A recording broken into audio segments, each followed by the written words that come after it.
Shalom, God bless you. I've had this question for the longest time, and I came here today to share with you what I discovered. I discovered that God operates beyond the human concepts of good and bad, right and wrong. I discovered that God operates within the boundaries of His will, His good pleasure, and His purpose. This means that everything that God does is intentional, aligned with His purpose, regardless of if it fits in the human concept of right or wrong.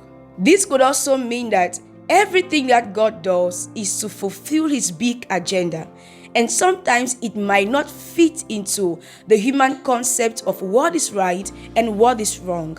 At the end of this, I just want you to understand, be more concerned about aligning yourself to the will of God, to the purpose of God for your life, because there are certain things we overemphasize on.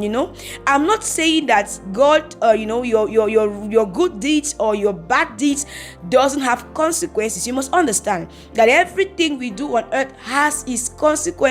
Genesis 8:22 says this, that seed time and harvest shall not fail. Whatever you sow as a seed, you will reap its consequences. That's the harvest. But I want you to understand this particular thing, that God doesn't operate It doesn't operate within the concept of what we humans have defined as right or wrong, or good and evil. That's why you will see a man succeed in a certain area of his life, and to you, that man might not be a good person, but he's maybe aligned to a divine agenda. He's maybe aligned to the will of God for his life, and that is what you don't understand. You might think you are doing the right thing, but you might not be aligned to the will of God, and that might actually be the problem.